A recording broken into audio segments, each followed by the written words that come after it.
the statement in Isaiah basically saying the world is falling apart.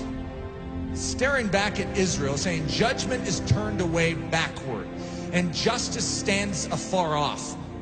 For truth is fallen in the street and equity cannot enter. What's a God to do? And he saw that there was no man, and he wondered that there was no intercessor.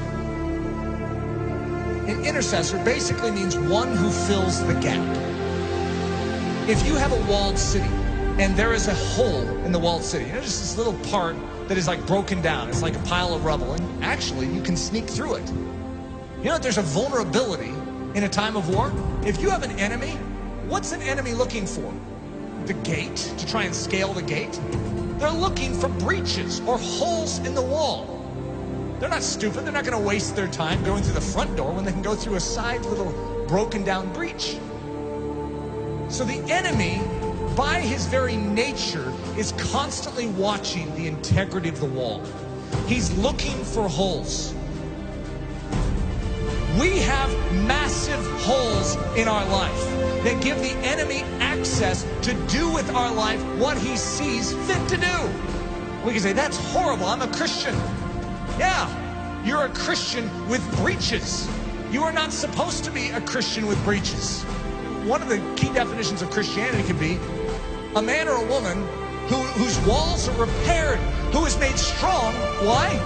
So that they are useful to God and they're not just constantly inwardly fighting demons. They can be outward focused.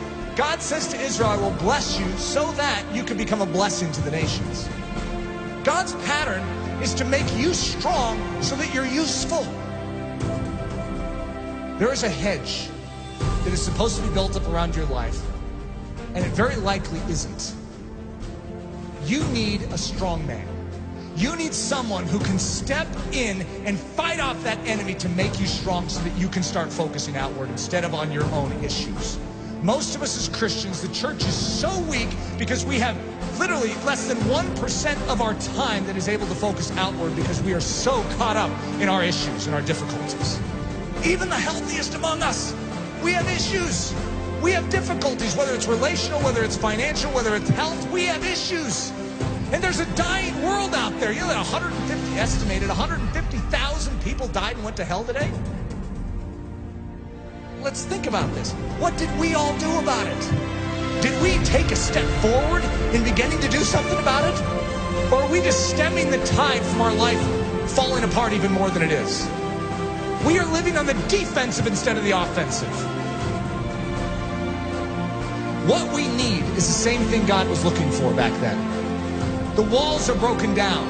The city is in disrepair. Israel is without a defender. Where's the intercessor? You know who Jesus Christ was?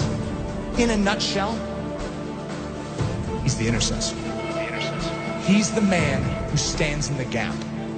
He's the strong man who came and took the full blow upon himself so that we could gather our wits spiritually and awaken and say, I'm in. Thank you for rescuing me. Literally, he took the blow. Everything that was aimed right at you to absolutely decimate your life, he took it square on. Without even a whimper, he took it for the joy that was set before him because he valued you so much. He took the blow.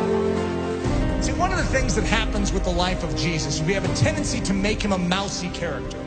We have a tendency to diminish his manly strength.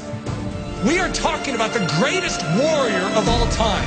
In the Old Testament, the term is Lord of Hosts, the captain of captains, the general of generals.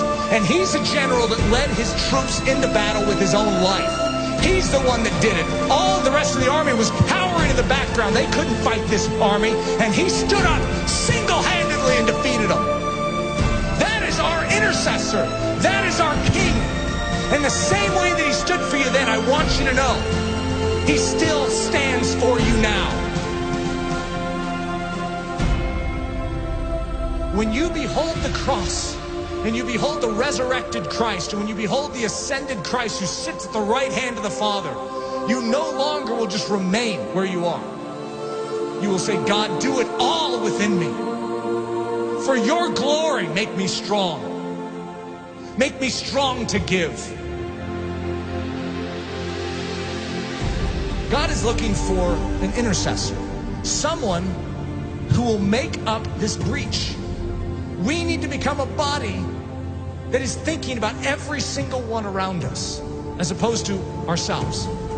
Coming to church going, I need to be prayed for this week. What about who can I pray for this week? Just a different mindset. It's not what this church can do for you, but what you can do for Jesus Christ and this church. Think of that attitude shift, saying, God, you made this life and you have called me for more than just to save me. You have rescued me so that I could become a rescuer. Who needs rescued? Who needs help?